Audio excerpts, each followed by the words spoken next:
Jadi do what you really passionate juga gitu. Jangan sampai pengen bisnis karena semua orang bisnis ikut-ikutan. Pengalaman saya dulu ketika semua orang main kripto, main saham, kalau bukan not my thing, saya nggak akan push diri saya gitu. Karena malah bisa jadi rugi.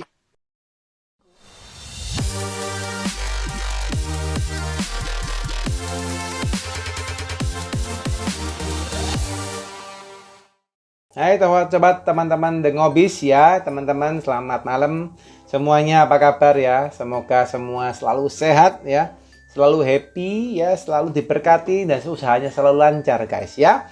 Anyway, hari ini kita akan ngobrol seperti biasa guys di acara bincang bisnis kita ya, The Ngobis ya, The Consulting Bincang Bisnis. Dan hari ini kita akan ngobrol dengan ya narasumber yang luar biasa ya, yaitu adalah Pak Kevin ya.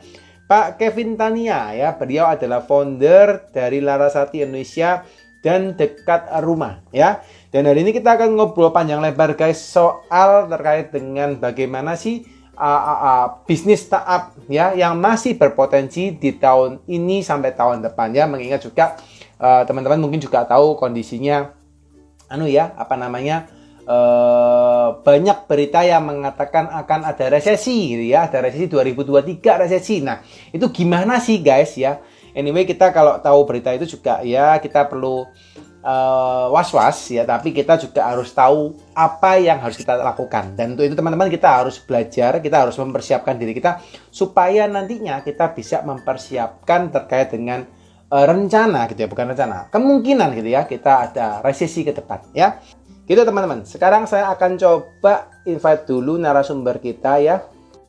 Hai Pak Kevin, apa kabar? Wih, luar biasa, mantap ya. Ini masih di kantor apa sudah di rumah nih Pak? Masih di kantor sih sekarang. Luar biasa, mantap bos, mantap pol ya. Lagi rapot ya Pak Kevin ya, lagi padat banget ya waktunya ini ya. Lumayan, saya juga jarang live, jadi mantap semua teman-teman. Thank you so much Pak nyempatin waktu untuk live dengan kita hari ini ya. Ini teman-teman dapat, kalau udah consulting udah lama nih Pak, saya sering lihat konten-kontennya, terus ya keren lah Pak, mantap. Siap. Thank you Pak, thank you. Kita berusaha untuk memberikan insight juga Pak teman-teman ya. Tapi hari ini senang banget Pak Kevin, thank you so much ya untuk sudah hadir hari ini. Buat teman-teman hari ini, teman-teman dibela-belain ya guys. Pak Kevin ini juga bukan pengangguran ya, beliau ini sangat repot ya, tapi masih mau live dengan kita. Oke Pak Kevin, ini biasanya kalau di The Ngobis Pak Kevin, biasanya kita ini kalau ngobrol, kita tidak hanya melulu ngobrol soal topik Pak, tapi kita pengen denger nih cerita-cerita dari Pak Kevin, gimana sih kisahnya Pak Kevin dari dulu awal sampai seperti sekarang, itu berkenan nggak Pak kalau cerita ke kami Pak? Boleh. Oke, Pak Deddy. Jadi thank you teman-teman, selamat malam semua.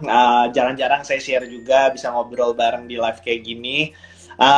Sedikit tentang saya, mungkin saya mulai bisnis tuh awal 5 tahun lalu saya buka barbershop Pak. Jadi bisnis saya sedikit beda ketika saya kuliah. Jadi mungkin umur 20 tahun tuh saya mulai bisnis pertama saya. Waktu itu saya masih kuliah jurusan marketing branding di Prastia Mulia di BSD. Terus dari situ saya mulai belajar yang namanya jadi solopreneur, jadi business owner, dimana semua serba sendiri gitu ya Pak. Zaman dulu merangkap jadi kasir, jadi barber, nyobain semua tentang bukan hanya marketing tapi operation, HR, finance dikelola sendiri lah ya. Jadi merasakan paling gak ada, apa lu mau gua ada gitu ya. Siap. Dari sana jujur modal nekat, modal mulai dulu aja, jadi bener-bener awalnya jual mobil dulu, terus bener-bener ya udahlah kita coba aja mulai bisnis, dimana saya rasa dulu motivasinya adalah di saat teman-teman saya itu ya cuma masih main-main, saya pikir wah kayaknya harus mulai sedini mungkin nih. Dari situ ya puji Tuhan lancar bisnisnya, puji Tuhan bisnisnya perform, bisnisnya bisa berkembang. Saya juga jadi kenal banyak orang lewat industri barbershop saya kenal lewat dulu saya nyukur Pak Deddy. Jadi saya nyukur sekolah sendiri dulu Pak. Dulu awal saya nyukur, tapi saya jadi nyukur, saya sekolah di Inggris, ngambil sertifikasi jadi barber. Dari situ sebenarnya Pak Deddy saya dapat opportunity kenal banyak business owner, kenal banyak teman-teman saya juga yang kerja di startup. Karena saya nyukurin orang-orang kayak gitu. Terus wow, keren. Ya dari situ akhirnya saya pikir, wah menarik nih, udah lulus kuliah, ada partner saya, mitra saya nawarin, Kev mau nggak bikin startup?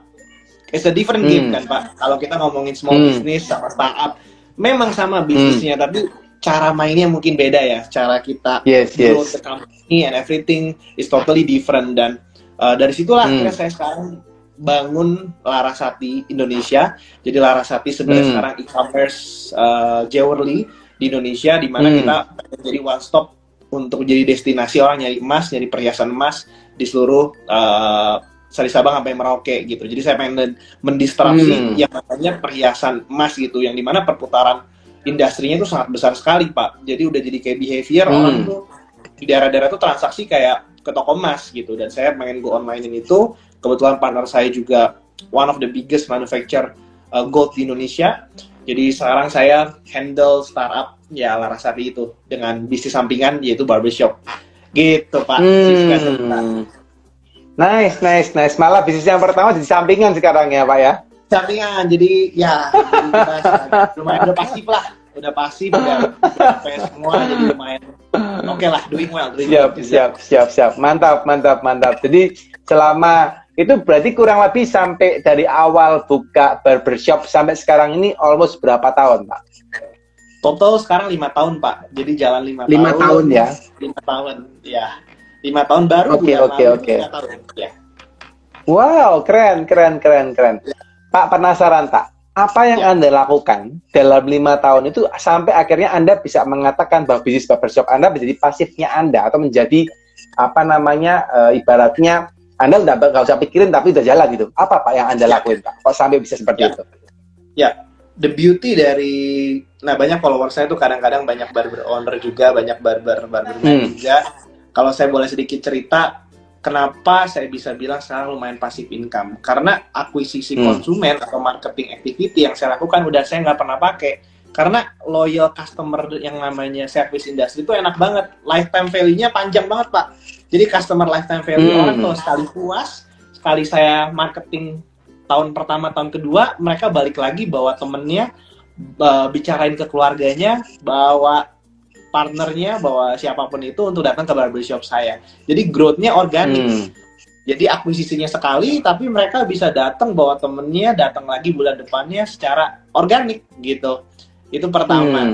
Jadi the beauty dari service industry, tadi kalau judulnya hari ini peluang apa yang paling enak, ya menurut saya service industry salah satunya.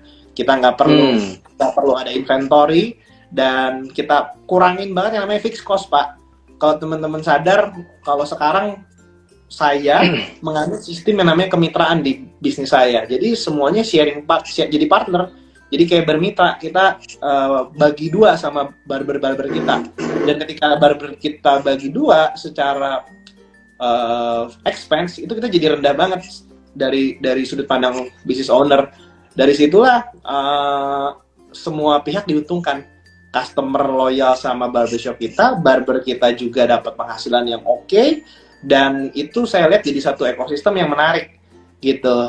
Dan ya itu sih mungkin kalau ditanya kenapa bisa lumayan autopilot, karena service industry kita punya partner, kita punya mitra yang solid, yang loyal, kita juga pay them well, dan terakhir the industry itself, sekali akuisisi konsumen kalau kalian puas, kalau kalian bikin service yang benar-benar bisa sesuai ekspektasi konsumen, people will come back to you for free gitu.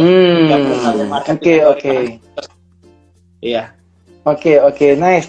Karena salah satunya kuncinya juga di service ya Pak ya, service tadi ya kurang lebih ya.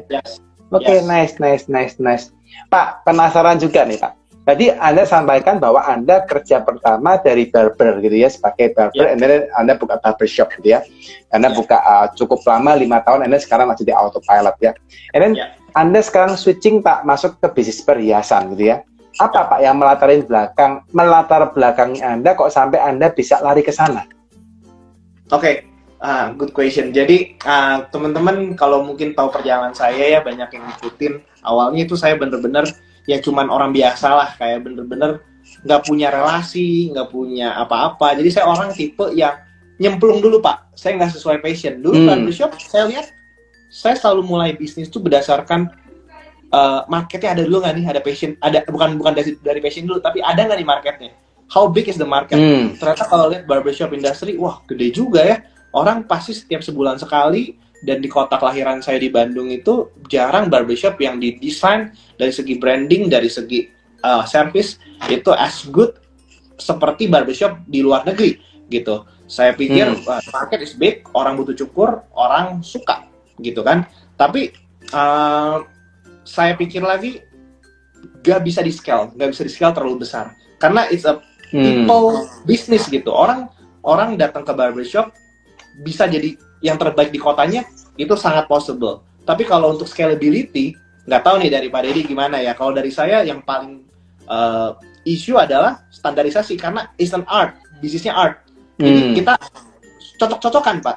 Jadi kayak sangat-sangat art, sangat-sangat personal. Dan saya kira wah scalability-nya kalau mau di growth ya paling kita harus nambah tempat, harus sewa tempat, nambahin kapasitas. Nah terus ada peluang yang dimana saya ketemu juga ketika saya jadi barberman. Saya ngobrol sama teman saya, Vin, ada yang namanya 2019 sebelum COVID, ada yang namanya game yang namanya startup game. Startup game gimana cara kita nge-growth company pakai venture capital atau private equity atau pendanaan apapun, kamu bisa reach marketnya banyak.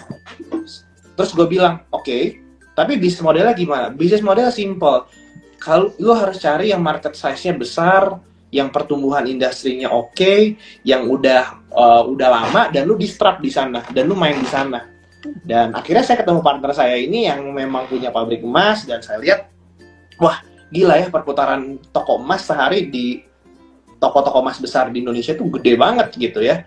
Dan saya punya privilege yang saya lihat, kita punya manufacture, kita punya production yang udah ready, dan why not dengan kemampuan saya di bidang marketing, di bidang digital, saya scale masuk ke online gitu. Jadi saya selalu lihat bisnis itu adalah kendaraan Pak Deddy. Kendaraan di mana akan saya paling cepat ke tujuan end goal saya. Ya misalnya saya mau retire early misalnya. Saya nggak pengen sampai 40-50 tahun ngurusin operational. Jadi saya harus cari kendaraan yang saya pikir bisa mempercepat saya gitu ya. Jadi itu sih cerita singkatnya gitu. Saya mencari kendaraan yang saya lihat jewelry industry is very big market, dan itu adalah aset, dan saya lihat very blue ocean marketnya, masih blue ocean. Karena butuh capital yang besar, butuh resources yang besar, butuh expertise yang besar, dan nggak semua orang bisa gitu ya. Oke, nice. Berarti kalau Bapak disampaikan, berarti kan kondisinya Bapak mesti research dulu Pak ya, terkait dengan how big the market Pak ya. Oh ternyata misalnya jewelry nih, atau gold gitu ya, emas gitu ya, itu banyak orang yang akan bermain di sana gitu ya. Tapi ibaratnya ini kan different game Pak. Barbershop tadi kan dengan ini kan different game yang berbeda. And then tadi Bapak sampaikan terkait dengan teknologi gitu ya, terkait dengan digitalisasi gitu ya. Itu apakah waktu Bapak masuk ke sana itu Bapak sudah memang memiliki itu, atau Anda catch up Pak untuk terkait dengan skill ataupun another niche yang Anda perlukan untuk sampai ke sana? Iya, oke. Kita pasti catch up karena sejujurnya teman-teman, setiap kita masuk dalam industri baru, seberapa punya pengalaman kita, it's always start from zero again. Karena saya selalu percaya yang namanya ya never stop learning. Because life sometimes never stop teaching juga gitu. Ternyata saya pikir, oke, skill set dari saya sebagai solopreneur ketika kita jadi seorang founder startup is a different game gitu. Gimana caranya financialnya juga diutak-atik, gimana caranya growth dari customer-nya juga diutak-atik. Jadi saya belajar lagi dari nol gitu ya. Oh ternyata begini ya, fundraising tuh ternyata gini ya. Oh ternyata burning money kalau ada end goals-nya bisa kayak gini ya. Oh ternyata brand itu punya value, bukan cuma sekedar kita seberapa besar omset kita, tapi kita bangun value juga ya. Jadi Kalau saya, Pak, karena saya masih muda, saya pikir dengan 20 usia saya ketika saya masuk startup tuh 23 tahun ya, 23 tahun saat itu saya pikir wah, ada opportunity which is saya juga sebenarnya belum terlalu oke di startup, tapi ada mentor saya, ada partner saya yang percaya sama saya, ya kita harus coba gitu.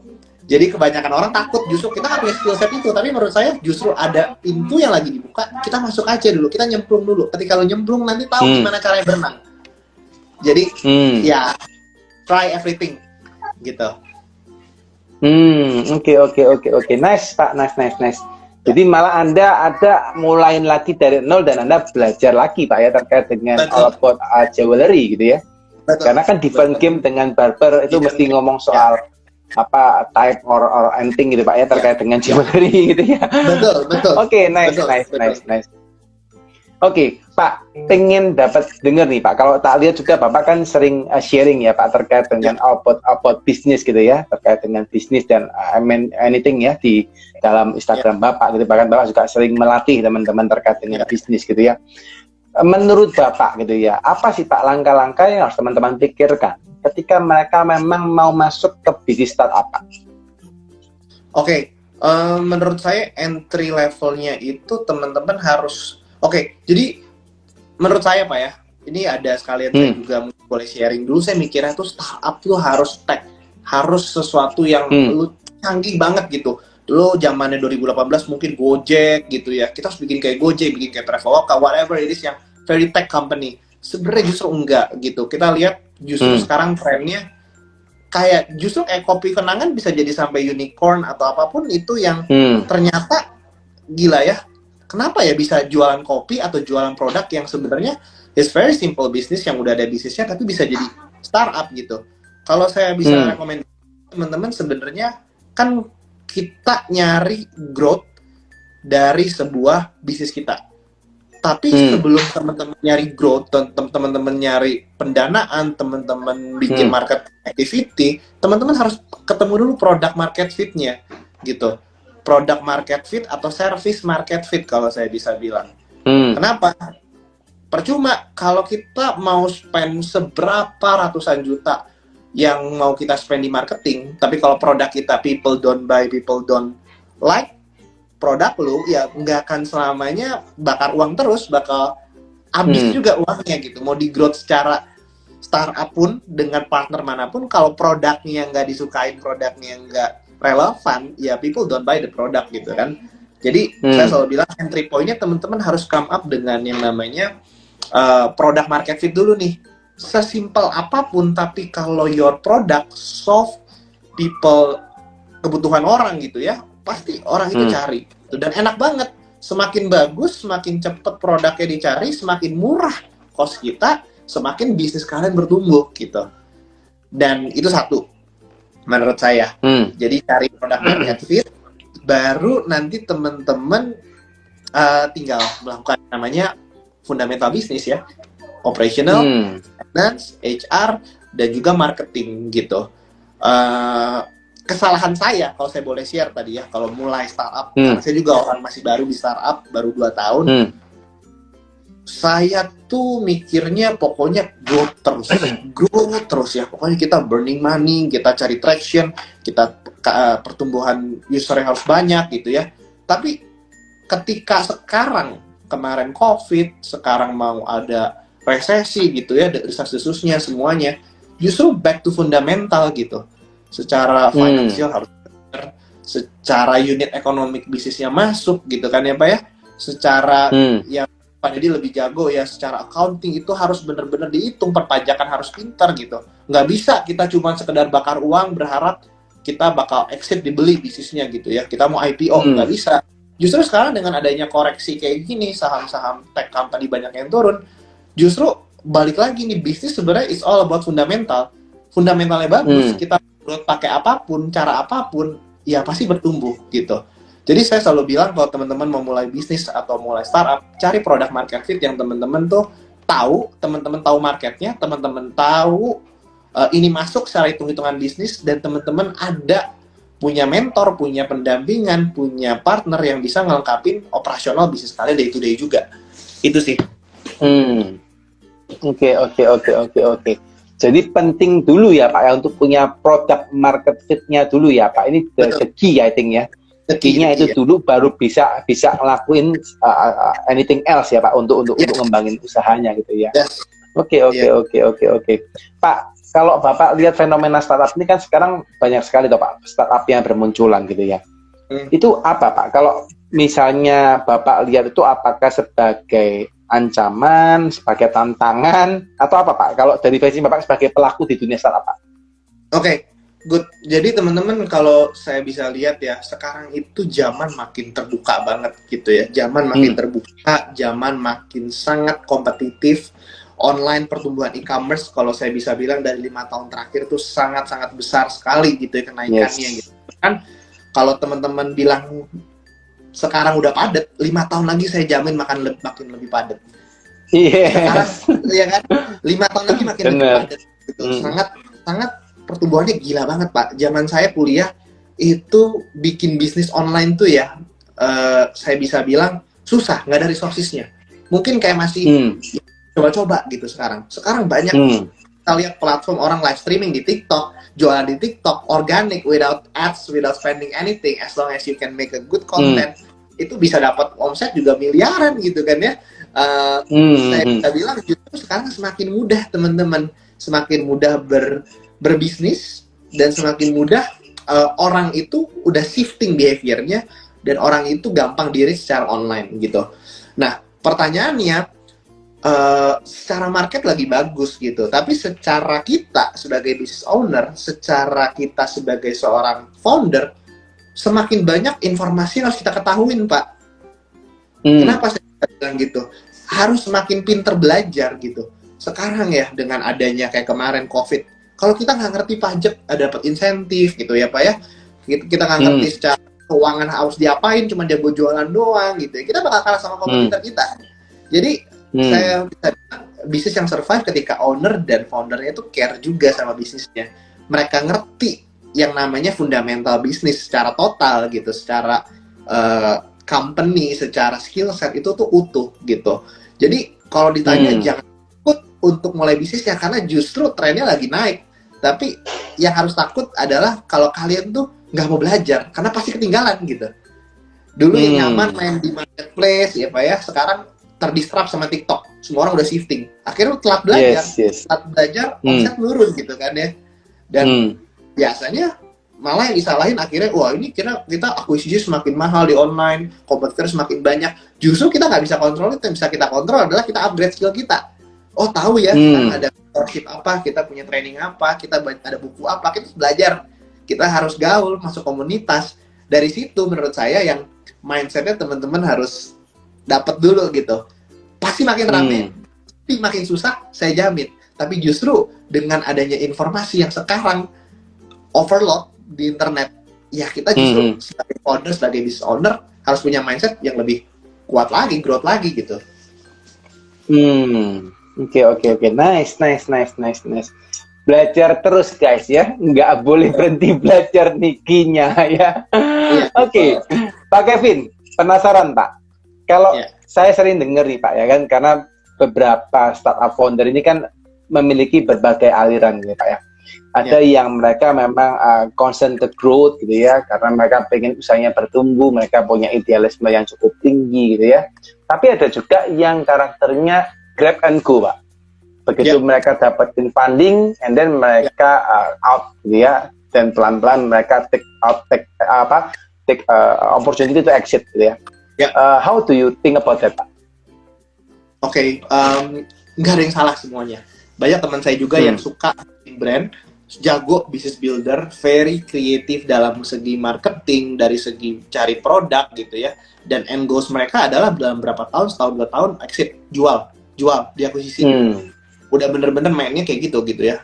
Akuisisi, pengennya diakuisisi, pengennya dijual, pengennya exit gitu ya. Cari, udah punya working privilege dengan segala venture capital gitu ya, dengan segala private equity gitu ya. Ada yang cara mainnya gitu dan nggak salah. Mereka business builder gitu. Tapi kalau dari saya tuh punya end goals bahwa setiap bisnis yang saya buat, ini kalau gaya saya tuh pengen sustain tuh dalam arti apa? Sampai anak cucu saya tuh bisa nikmatin, gitu. Kenapa kok gitu ya, Vin? Kenapa gitu ya? Walaupun startup, kenapa lu mau sustain gitu? Ya kalau kita udah punya udah bagus secara fundamental ya, tadi saya bilang produk market itu udah bagus, kita mau scale pakai duit apapun, duit bank kasarnya, duit venture capital, duit apapun, ya pasti growth bisnisnya. Dan ketika kita udah growth, apa yang kita lakukan? Ya misal IPO gitu ya, kita IPO-in. Wah, kenapa di IPO-in? Justru dari situlah company bisa sustain. Ketika produk dan service lu dibutuhin, ya market bakal nentuin dong, market bakal percaya atau enggak, market bakal trust sama lu, your company atau enggak, gitu kan. Wah, kalau saya selalu bilang, saya selalu pengen exit saya IPO gitu, karena dari situ saya bisa anak saya gitu, anak saya nggak usah kerja rintis kayak small business owner, tapi exitnya ya anak saya bisa nikmatin apa yang udah jadi kerjaan bapaknya gitu ya, jadi enak gitu kan ya, tanpa harus, ya mohon maaf ya Pak ya, kita nggak tahu nih anak kita tuh punya gimana gitu ya, kesusahan sendiri masa depan gitu ya. Ya kita business owner pengen banget ketika next generation anak kita itu bisa lanjutin tanpa dia harus masuk sana juga udah bisa, udah punya sahamnya gitu kan. Jadi saya selalu berpikir fundamental dan berpikir sustainability gitu, karena sejago-jagonya kita menggoreng apapun, kalau nggak dibutuhin produknya, turun aja semua secara saham, secara semuanya gitu sih. Ya, itu opini pribadi saya Pak Didi ya. Jadi siap, nice Pak. Yes. Jadi nggak ada yang salah, nggak ada yang benar Pak. Tergantung daripada goals masing-masing ya Pak ya. Oke, nice. Oke, Pak, penasaran nih Pak. Apa sih Pak sulitnya Bapak? Apa yang Bapak rasa sulit Pak ketika Bapak membangun bisnis Larasati Pak? Yang sulit ya, banyak sebenarnya teman-teman. Kalau ditanya sulit itu banyak, karena jujur kelemahan saya nih Pak Didi, kelemahan saya ya, itu kita di operation, di accounting, itu menurut saya lemah di sana. Itu yang saya lagi pelajari, itu yang saya lagi perdalam, karena teman-teman gini teman-teman, kalau kita punya misalnya saya jualan online 5 SKU sama 5 SKU sama 500 SKU, itu totally nggak bisa pakai sistem yang manual, nggak bisa pakai sistem yang ala kadarnya. Scalability ketika kita mau omset dari omset 100 juta ke 1 miliar, 1 miliar ke 10 M, itu back end-nya harus kuat. Betul ya Pak Dede ya? Kayak kita bener, harus bisa juga gitu kan. Kadang-kadang saya sebagai founder, ya ini bagus nih, udah laku nih, kita scale lebih aja gitu ya, kita masukin budget iklan lebih besar. Tapi dulu ketika misalnya Harbolnas atau misalnya di Shopee lagi 10-10, di mana lagi 88-99, kita nggak kuat, stok kita chaos gitu kan ya, productionnya juga lama gitu kan, ya kan, tiba-tiba pajak kagak bayar, ini tiba-tiba productionnya molor gitu ya, itu kan bisa jadi rugi akhirnya kan. Kita spend budget marketing udah besar tapi nggak kuat back end operation finance-nya, itu ya wah bahaya gitu, jadi bumerang ke kita gitu. Dan itu saya pernah alami dan pernah kejadian Pak Didi. Jadi kalau saya bisa lihat, kadang-kadang kita tuh nafsu sebagai founder dan owner tuh pengen cepat growth, tapi kita lupa kalau kita masih bisnisnya ada inventory, kalau bisnis kita masih ngandelin yang namanya manufacture, production, we need to care juga gitu. Kita mau nggak mau harus tahu apa stok idealnya, berapa lead time productionnya, berapa cash flow kita harus baca dong, aset neraca, hutang semua kita harus dalemin gitu ya, cash flow kita punya berapa, ini harus gimana. Jadi saya bilang tadi, balik lagi, semakin susah karena founder nggak bisa dituntut cuma marketing game doang, bisa pinter marketing, bisa pinter jualan. Scalability jadi issue. Ketika kita mau growth, kita harus ngerti fundamental the company. Jadi kalau saya bisa bilang, challenge paling besar di saya operation, finance, dan accounting, itu semua gitu. Oke. Operation, finance, and accounting ya Pak ya. Oke. Nice. Jadi dan kalau Bapak misalnya dari kondisi tersebut, berarti Bapak apa Pak? Bapak hire tim atau Bapak memang need to learn by yourself Pak untuk itu Pak? Oke, saya selalu percaya bahwa kita sebagai owner tuh harus ngerti the big picture dulu, harus ngerti blueprintnya. Itu seenggaknya tahu deh cara ngelihat ini tuh salah atau benar laporan keuangan. Ini rasio keuangan itu catat yang dibukukan tuh bener atau enggak dilakukan sama tim kita gitu. Kadang-kadang udah percaya hire the most experienced people yang ada di kota kalian dan kita percayakan mereka. Saya nggak percaya itu. Karena segimana kita yang paling ngerti, kita yang paling tahu, dan kita yang paling care. Jadi saya selalu bilang saya lebih suka develop orang dari nol dibanding hire orang yang pintar. Karena ketika kita develop, kita tahu nih orang ini mau belajar, orang ini mau berkembang, mau dikasih konsultan, mau dikasih mentor, itu dia udah mau belajar gitu kan. Jadi kalau saya lebih senang, saya juga nyemplung. Saya belajar, saya ngerti. Karena tadi kan masalahnya, kalau saya nggak ngerti stok, kalau saya nggak ngerti production, kalau saya nggak ngerti cash flow, ya akhirnya nggak akan bisa growth segimananya company-nya. Cuma segitu-gitu aja. Makanya saya juga tadi siang Pak baru ngobrol sama tim Bapak soal service consulting yang The Consulting punya gitu kan. Karena tadi siap. untuk mendobrak dari 1M ke 10M misal, we need a lot of effort gitu. Gak cuma sekedar marketing game. Kita harus cek, recheck the SOP, the business process. Apakah udah betul atau belum? Itu sih. Yes. Nanti boleh Pak kalau misalnya Bapak, kalau nggak salah teman-teman sempat cerita ini ya, Bapak mau pelajarin BSM kalau nggak salah Pak ya? Iya, betul. Nah, nanti coba Pak, di sana harusnya ada beberapa yang bisa support ya, kalau memang Bapak diizinkan untuk bisa melihat. Iya, makanya keren banget, makanya saya lihat ya. Dulu zaman saya kuliah Pak di setahun 2 tahun saya nggak tahu loh Pak, kayak bisa ada orang yang, kan semua orang ngajarin cara jualan ya, tapi orang lupa. Yes. Nah mental justru kuatin dulu operation, finance, keuangan, pajak bersih. Apalagi sekarang saya misalnya udah PKP gitu ya, udah lebih cerita, udah beda cerita lagi gitu sama saya dulu bisnis barbershop gitu. Ya cuma bayar PKP juga sekarang ada begini gitu, bikin pajak, buset. Itu yang tadi. Kenapa founder tuh harus mau belajar? Kalau enggak, kita nggak akan bisa di situ level itu aja gitu. Makanya saya sangat seneng banget Pak bisa ketemu The Consulting, bisa lihat review produknya karena it's product market fit Pak, actually Pak. Banyak founder yang blank di situ. Mantap Pak. Yes. Oke, Pak ceritain dong Pak soal Larasati itu bakal kemana Pak? Kan Bapak cerita bahwa Larasati itu sebagai salah satu media gitu, sebagai penengah gitu ya, barangkali sebagai perantara antara market, customer ke publik gitu. Apa sih Pak yang Anda pengen lakukan dengan Larasati Pak? Kalau boleh diceritakan secara lebih detail. Oke, good. The end goals adalah Larasati adalah kita mau bikin IP company Pak. Kita harus punya intellectual property di brand kita. Karena saya rasa brand marketing, karena sifatnya sangat-sangat intangible, yang bisa ngeluarin kita dari price war adalah brand. Kenapa toko emas? Kenapa emas masih jadi komoditas di Indonesia? Karena people just the product. Beli harga berdasarkan gram, berdasarkan ya harga emas naik turun itu. Tapi bisa dilihat toko emas growth-nya gitu-gitu aja gitu. Ada stagnan gitu. Saya rasa Larasati, saya mau punya hipotesa bahwa IP company it's everything gitu. Ketika kita punya nama, ketika kita punya satu story, satu value yang bisa differentiate kita dari toko-toko emas pada umumnya, people will buy emas gitu.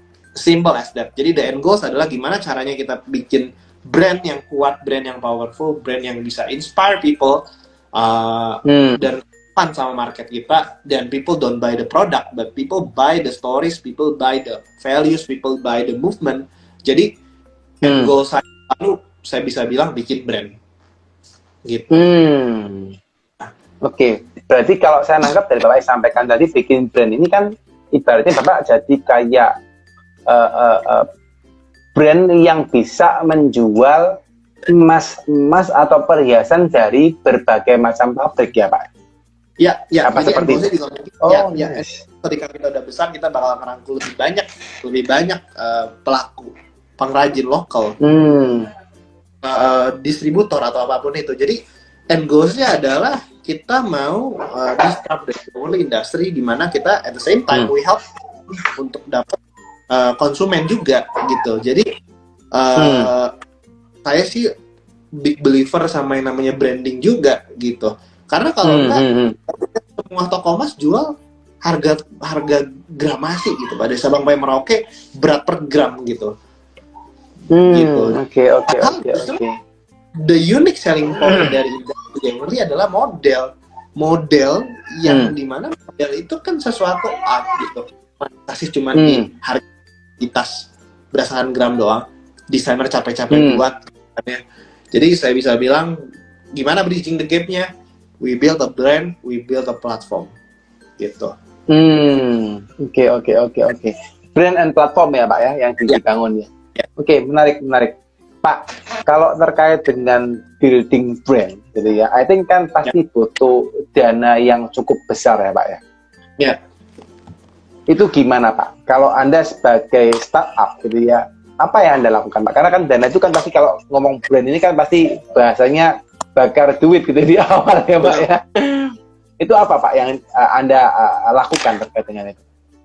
Oke, kalau di industri saya, justru kalau bisa kasih rekomendasi, jangan bakar duit.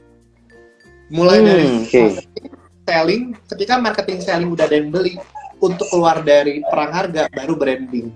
Nah, tapi study case saya beda. Yang saya riset, kalau di industri jewelry, lu mau beli barang mahal, semakin barangnya itu mahal, semakin perlu branding di awal. Misal, beli cosmetic lipstick 10.000, 20.000 sama beli emas harganya 1 juta 2 juta, ya kan orang butuh trust yang beda. Orang harus peduli dulu sama brand lo. Orang harus relate dulu sama brand lo. Dan ketika orang itu gimana biar percaya? Ya bangun brand, bangun trust, bangun yang namanya credibility gitu dengan segala aktivitas marketing. Butuh bakar uang nggak? Butuh. Tapi end goals-nya gimana? End goals-nya adalah sampai bisa mendominasi market, sampai orang switch pakai platform kita. Tapi kalau mungkin barang kalian cuman dari teman-teman di sini cuman 10.000, 20.000, 100.000, 200.000, ya marketing selling dulu, tes produknya market fit atau enggak, gitu. Kalau saya, karena saya bikin platform di mana saya harus bikin trust, orang mau beli barang mahal yang transaksinya jutaan, we need to build the brand first. Baru dari situ kita marketing and selling at the same time. Butuh bakar uang? Yes. Butuh effort lebih untuk rugi di awal? Yes. Gitu. Tapi on the long term, in the long run, bahwa goals-nya adalah ini gitu. Ya gitu ya. Jadi teman-teman harus, kalau saya bisa saran Pak Deddy, harus pinter-pinter juga lah. Different industry, different product, different treatment. Gitu. Nice. Tapi yang teman-teman harus perhatikan ya, bahwa tidak selalu harus bakar uang seperti yang Pak Kevin sampaikan tadi ya. Teman-teman bisa lihat ya, kalau memang kondisinya teman-teman jual barang yang nggak terlalu mahal, mungkin selling dulu, gitu. Nggak perlu branding, branding sambil jalan. Gitu ya. Betul, makanya saya selalu bilang teman-teman loh, bisnis tuh cari profit, bukan buka yayasan. Kalau kita mau branding end goals-nya, ya kalian buka yayasan gitu, kalian nolong orang gitu ya. Itu kan banyak orang tuh kan bilang gini Pak ke saya, lu kerja di startup berarti lu bakar uang ya, lu kapan untungnya? Tapi kan ada end goals-nya. Yang banyak orang salah kaprah, bakar uang tapi ya gimana ya Vin, lu kan bakar uang. Justru saya ada end goals-nya. Jadi pastiin your vision, your purpose itu clear di awal dulu. Kalau kalian cuma sekedar nggak tahu nih ya branding Vin, ya salah juga gitu. Akhirnya kalian bakal collapse juga, nggak kuat gitu. Mantap. Ya, oke. Nice Pak, ini satu penjelasan yang bagus ya buat teman-teman ya. Semoga juga dapat insight ya guys. Jadi jangan bakar-bakaran terus. Oke. Pak, izin Pak, ada yang bertanya di ini Pak. Apa namanya, question ya, saya pengen tanyakan juga ke Bapak ini. Dari Kak Aditi gitu ya. Kak gimana, saya sempat tampilkan ya. Kak gimana bisa bertahan bisnis barbershop dalam masa pandemi COVID kemarin? Ini mungkin bisnisnya sama nih, barbershop mungkin Pak.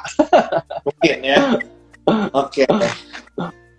Gimana caranya bertahan gitu ya? Saya rasa jujur ya, susah. Dulu saya nggak bisa gini, Hmm. teman. Ada sesuatu faktor yang bisa kita kontrol. Ada sesuatu faktor yang nggak bisa kita kontrol. Apa maksudnya, Vin?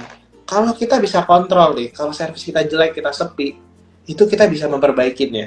Tapi kemarin barbershop Hmm. ketika COVID, itu kita ditutup tuh PPKM, nggak boleh buka, gimana gitu kan ya?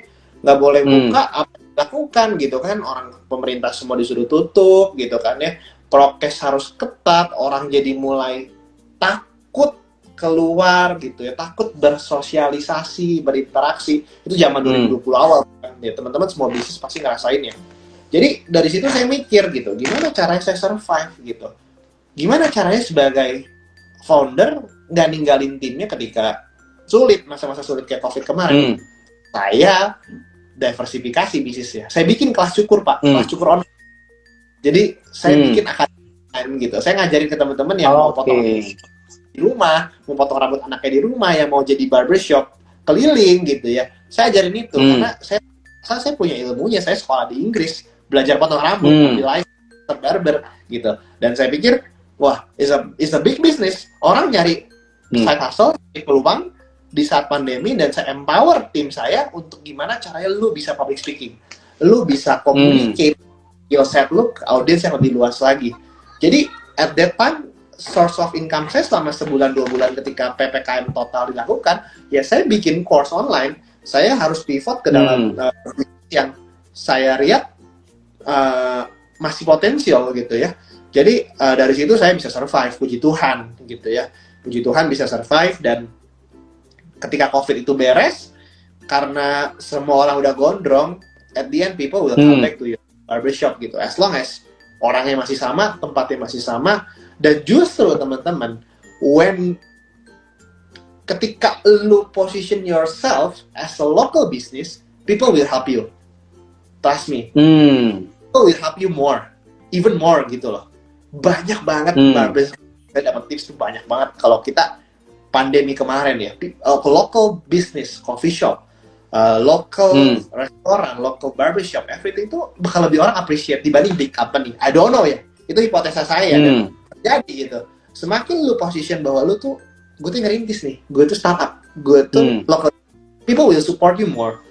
Jadi that's the beauty of in Indonesia. Kita kerja di Indonesia, kita berkarya di Indonesia, sangat-sangat chain masyarakatnya itu kuat banget untuk saling support, saling help gitu. As long as kita bangun good business ethics, kita bangun dengan integritas, people will support you no matter what gitu. Ya. Oke, nice ya. Semoga kejawab ya Kak Adit. Ini satu insight ya, malah bukan barbernya yang digedein, malah buka course ya.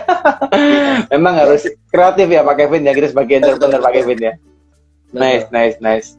Pak, penasaran nih Pak, pandangan Bapak di 2023 gimana Pak?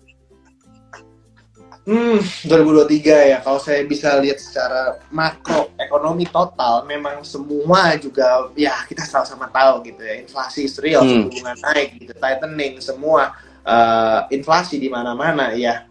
It's a very tough gitu, very tough. Karena gimana juga ketika kita bikin bisnis, kita nggak bisa ngelawan market teman-teman. Pasti orang bakal stop spending mereka berlebihan, mereka fokus kebutuhan pangan, sandang pangan papan dulu gitu, yang sangat-sangat dibutuhkan gitu ya. Justru dari situlah sebenarnya kita diuji gitu, fundamental secara company. Jadi kalau saya bisa bilang 2023 dari sudut pandang business owner is gonna be tough, sangat sulit. Bukan nakut-nakutin gitu ya, karena memang it is what it is gitu. Kita di depan mata semuanya, harga semua naik gitu kan. Gimana caranya kita survive ya, kita harus pinter gitu. Semakin pinter, semakin kreatif, semakin jadi bisnis buat brand yang irreplaceable gitu, yang gak tergantikan gitu. Harus semakin jadi value individu yang punya skill set beragam. Harus jadi Superman, harus punya apapun, dicoba dulu gitu. Kalau masih malu-malu 2023, karena bahaya teman-teman, bakal ketinggalan kereta banyak gitu ya. Teman-teman bakal berat gitu, jujur kalau menurut saya di 2023 gitu. Jadi kalau sebagai business owner, for me, lean the team, kecilin timnya.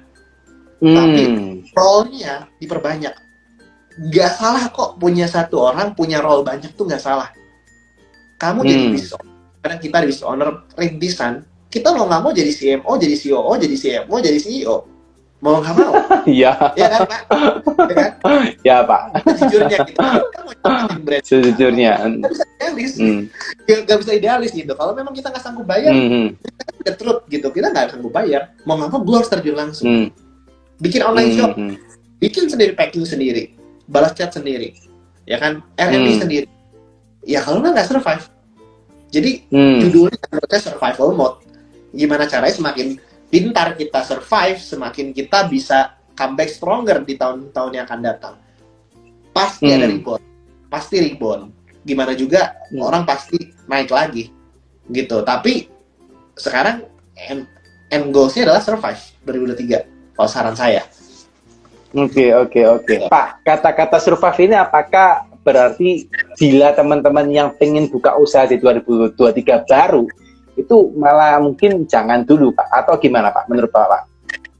Oke, jadi kalau saya lihat selalu ya, Pak, kalau dalam masalah ini ada orang kaya baru, ada orang miskin baru, banyak macam-macamnya gitu ya. Yang bisa thrive itu orang-orang yang ngelihat peluang market dengan cepat.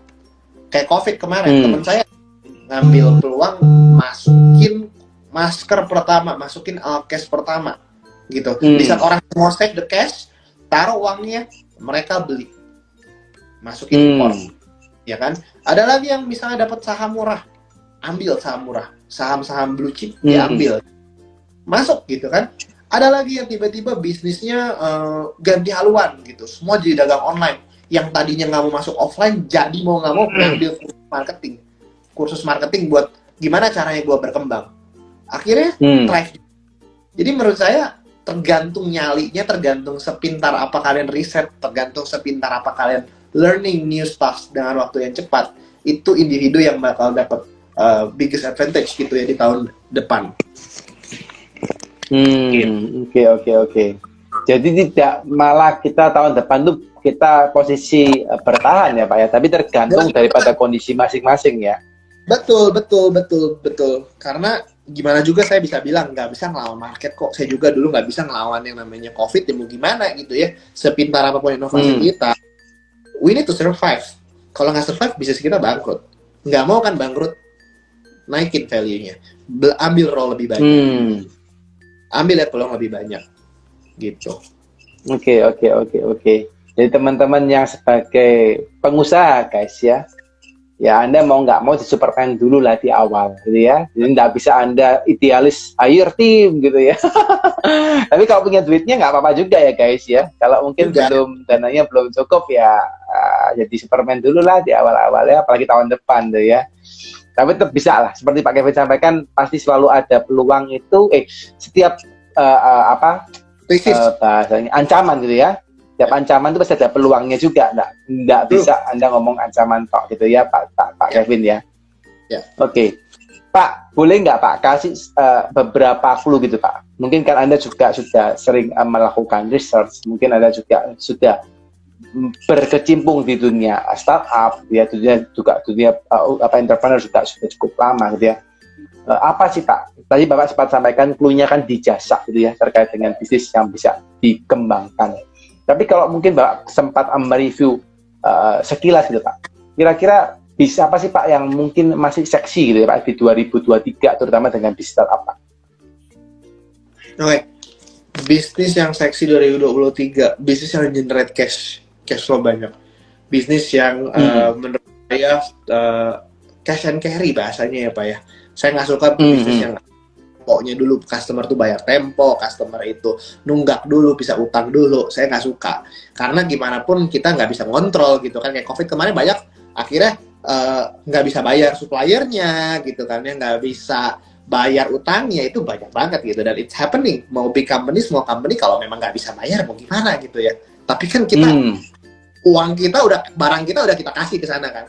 Jadi menurut saya barang jual kayak grosir atau apapun itu sangat susah gitu ya, kalau memang ekonominya nggak berputar gimana gitu.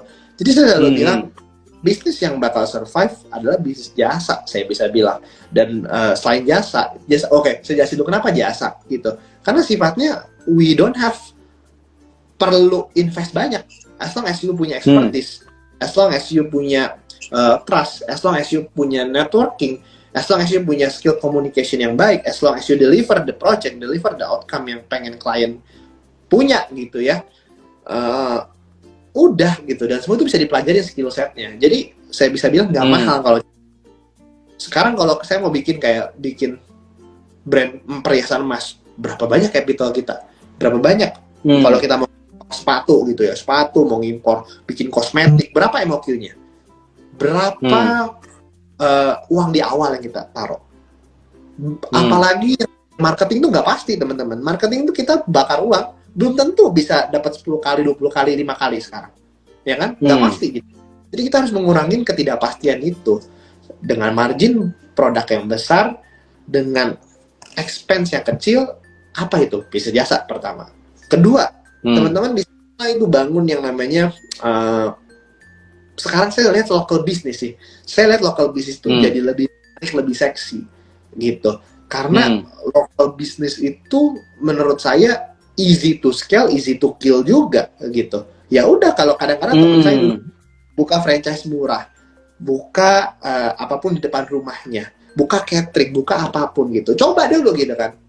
As long as lihat peluang nih, kayak teman saya kemarin, wah ada bikin bisnis catering ketika sekolah tuh tutup gitu. Jadi anak-anaknya kantinnya tutup, mereka ada sekolah yang tatap muka, mereka supply, bikin catering gitu. Ada lagi yang bikin jadi personal trainer.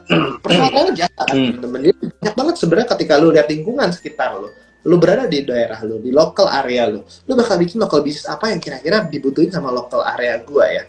Oke, ternyata bisnis pick up juga menarik ya gitu ya, atau rental mobil juga menarik, apapun itu. Jadi startnya jangan mikirin big dulu, gue mau nasional, gue mau skalanya besar. Justru the moment ini terjadi, the moment resesi atau apapun terjadi, start small, baru scale big. Jadi jangan mikirnya punya mimpi salah tuh. Kalau justru sekarang start small dulu, dengan cost efektif mungkin, dengan cost ringan mungkin, dengan nggak ada inventory, dengan margin yang besar. Bisnis apa itu? Balik lagi, teman-teman yang tahu. Kalau saya di Bandung, saya tahu ada marketnya. Teman-teman saya tuh potong rambut gitu kan. Tapi mungkin di daerah teman-teman mungkin jualan bahan pangan tuh, bahan pokok tuh laku ya. Karena di tempat saya nggak ada tuh, nyari beras harus ke 10 kilo dulu gitu kan, apapun itu. Dan punya suppliernya. Nah, jadi teman-teman harus pintar, do the research, nanya teman kalian, lu butuh apa yang nggak ada, lu pengen apa sih, lu ngelihat di sini tuh kurang apa di kota kita, gitu. Jadi start everything small, cheap, baru scale. Nge-scale tuh gampang teman-teman, percayalah. Yang susah mulai dari 0 ke 1-nya dulu. Dari 1 ke 10 gampang. 0 ke 1-nya, finding the right product market fit, it's very hard. It takes a lot of effort, a lot of time yang teman-teman ya tahu kalian gitu. Pokoknya harus netes dulu ya Pak telurnya Pak ya. benar. Oke, nice conversation with you Pak. Oke, Pak, ini ada lagi pertanyaan Pak. Ini mungkin the last question ya dari teman juga, dari teman-teman yang nonton ya. Ini dari Disaster ya, akun Disaster ya. Kak Kev minta saran dong, menurut Kak Kevin lebih memilih buka bisnis banyak saingan atau pasarnya jelas, atau buka bisnis banyak saingan dalam kurung pasarnya jelas, atau out of the box dalam kurung minim saingan namun pasarnya masih buram. Terima kasih ya. Gimana menurut Pak Kevin kira-kira Pak? Menarik nih pertanyaannya. Jadi kalau secara teori bisnis tuh ada red ocean, ada blue ocean. Blue ocean itu nggak ada saingan, masih dikit. Kalau red ocean mah padat banget gitu ya. Contohnya apa, Vin? Simple nih jelasinnya. Kalau red ocean, misal nih saya jualan power bank gitu ya. Saya jualan power bank. Ini kan semua di Shopee power bank itu, kalau kita kata kunci power bank, semua itu keluar power bank dari harganya 10.000 sampai 3 juta ada power bank. Ya kan? Semakin red ocean, semakin capital lu banyak yang lu butuhin. Itu udah hukum alam. Kenapa? Dulu selalu guru saya selalu bilang pas SMA, harus punya mimpi besar. Tapi kalau saya harus sekarang itu harus idealis juga lah. Punya pemikiran dulu deh. Kita nggak bisa ngelawan business owner yang nggak cari untung. Dananya dana orang lain. Tujuannya buat burn money, buat bakar uang, buat jual semurah-murahnya, buat hancurin pasar. Itu red ocean. Ini suatu di Shopee. Distributor aja udah bisa banding-bandingkan harga, jual produk yang sama, harganya bisa beda jauh. Ini what it is, teman-teman. Kalau kita main di ocean, ini what it is. Orang bakal burn, bakal banding harga, bakal jual lebih gila buat matiin kompetitornya. Capitalnya besar. Jadi, saya sih nggak mau bisnis kayak gitu. Kenapa? Karena saya tahu, saya butuh effort yang besar, saya butuh banting harga, saya butuh rugi di awal, saya bisnis dengan ketidakpastian. Dengan marketplace growth-nya semakin besar, semakin open market, people bisa beli power bank bukan hanya di toko orange, toko hijau, toko biru, bisa dibeli di mana aja. Kenapa harus beli di toko lu gitu? Nah, jadi saya selalu suka bisnis tuh yang masih buram justru. Semakin buram bisnis. Tapi kalau insting lu tajam, kalau research lu tajam, semakin enak. Jadi, apa sih menurut saya kalau bisa blue ocean? Yang justru kalau mau dibangun adalah personal branding kalau kata saya. Kenapa? Karena itu yang bakal bikin kalian tuh keluar dari red ocean. Karena yang nggak bisa apapun. Kalau sekarang saya bikin yang namanya botol ya. Botol ini bisa ditiru sama pabrik manapun. Tinggal bikin molding sama tiru. Tapi kan yang nggak bisa ditiru adalah ketika botol ini dicap Kevin Tania. Kevin Tania ini brand gitu ya. Kevin Tania ini yang membedakan. People buy from people. Orang beli dari orang gitu. Dan itu yang menurut saya gimana caranya kalau kalian punya produk yang red ocean mau dinaikin ke blue ocean, ya lu harus naikin personal branding lu harus pikirin gimana caranya orang itu belinya di lu gitu. Kenapa lu tuh beda? Jadi naikin level main lu ketika kalau lu mau main di red ocean pindah ke blue ocean. Tapi kalau bisnis lu masih buram justru bagus. Banyak bisnis kayak gua, kayak saya Pak, saya bikin kursus cukur di mana orang tuh bingung, masa ada yang beli kursus cukur? Masa ada yang beli gimana caranya belajar barber? Wah, ternyata tiba-tiba pas dites dengan budget minim, Facebook Ads, Instagram Ads, wah 3 digit omsetnya, kaget saya. Wah, unik juga ya. Jadi saya rasa itu yang empuk justru. Semakin blue ocean, semakin tidak tergantikan, semakin personal branding kalian kuat, people will buy from you. Simple as that. Oke. Ini jawabannya lengkap banget guys ya, teman-teman harusnya dapat insight lah ya dari Pak Kevin. Keren nih ya jawabannya ya. Ini beda ini guys ya. Kalau entrepreneurs-nya biasanya entrepreneurs itu biasanya jelasinnya biasa gitu, singkat-singkat. Kalau Pak Kevin ini entrepreneurs first coach gitu ya. Entrepreneur rasa coach gitu ya Pak ya. Jadi ngomong jelasin secara benar-benar praktikal gitu, and then jelasinnya enak banget ya. Oke, nice. Very two thumbs up Pak buat Bapak yang jelasinnya. Saya dengerin dari tadi kayak ngalir aja gitu ya. Oke, anyway teman-teman, I think teman-teman pasti dapat insight ya. Dan by the way, Pak Kevin, thank you so much buat hari ini Pak untuk sharingnya. Ya, nggak kerasa sudah jam 9 ya. Saya nggak mau mengganggu waktunya Bapak lebih panjang karena masih di kantor ya. Saya takut nanti Bapak tak bawa lebih lama lagi belum pulang ya. Tapi mungkin satu last statement mungkin dari Pak Kevin Pak. Ya. Penutup mungkin apa Pak kata-kata yang bisa diberikan kepada teman-teman supaya teman-teman termotivasi nih untuk menjalankan bisnis. Oke, menurut saya terakhir teman-teman siapapun yang nonton, menurut saya entrepreneur tuh bukan satu-satunya cara gitu. Maksud saya teman-teman dimanapun posisi kalian, mau jadi freelancer, mau jadi sekarang kerja, mau jadi intrapreneur, mau jadi entrepreneur, mau jadi founder gitu, itu adalah starting orang beda-beda gitu. Jadi saya menurut saya Pak ya, saya nggak akan nge-push semua orang mau jadi entrepreneur, nggak bisa kayak gitu juga. Kadang-kadang mau jadi freelance, ada yang mau kerja sama orang lebih pasti bisa belajar lebih banyak. Jadi do what you really passionate juga gitu. Jangan sampai pengen bisnis karena semua orang bisnis ikut-ikutan.